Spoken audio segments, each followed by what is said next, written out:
Hello everyone, it's Dr. Tepa and this video is about cervix ultrasound. The cervix is the lower end of the uterus. It is often overlooked when scanning, but it is important to view it. These are transvaginal images of the cervix in longitudinal view. The internal os is the junction between the body of the uterus and cervix. It is the upper part of the cervix and it will be seen on the left side in the image. The external os is the junction between the cervix and the vagina. It will be seen on the right side in the image. And this area between the internal os and the external os is the endocervical canal. In this image, we can see some fluid in the endocervical canal. These cysts are benign cysts and usually occur after the cervix heals from the chronic cervicitis. We will see an equus is near the endocervical canal. Some cysts may have internal equus. On color Doppler, we cannot see any internal flow. We can see 3 cysts here. Another image showing a single Nabothian cyst near the endocervical canal. Dilated endocervical glands will have a multicystic tubular appearance. This appearance is also called cystic endocervical mucus. You can see a difference in appearance of the cervical canal. Cervical polyps refers to a well-defined circumscribed mass within the endocervical canal. A polyp is attached to the wall of the cervix with a stalk, but this stalk is hard to see on ultrasound. This mass can appear either on hyperechoic or hyperechoic, but mostly it is hyperechoic to the myometrium. This is another case of a cervical polyp.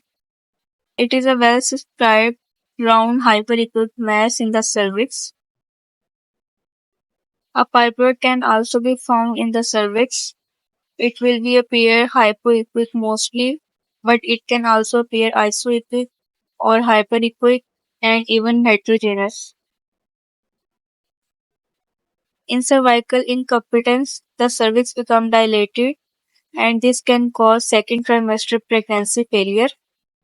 The cervical os will be open and become widened. This widening is called funneling. This is due to bulging of fetal membranes into the internal cervical os. The appearance of the cervical os can have an hourglass appearance.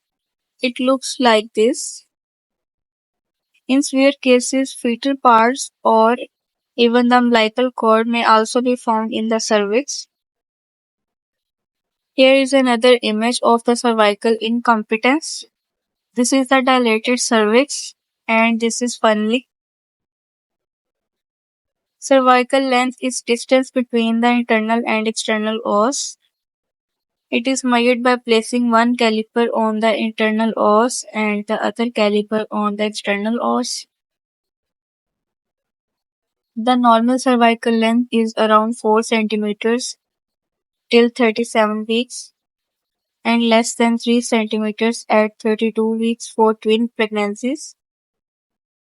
Her short cervix is suggestive of cervical incompetence. The cervical length will be less than 2.5 centimeters. Visually, we can see that the cervix is much shorter than the cervix in the normal image. And this is the fetal head. Cervical stenosis is the abnormal narrowing of the cervix. On ultrasound, it is difficult to diagnose it, but we can see some endometrial fluid and a large fluid collection with internal echoes in endocervical canal. Cervical cancer is also difficult to diagnose on ultrasound and sonography is not reliable for it. If the mass is large enough, we can see an irregular shaped hyperechoic mass in the cervix. On Doppler, this mass will have internal vascularity. Here power Doppler is used.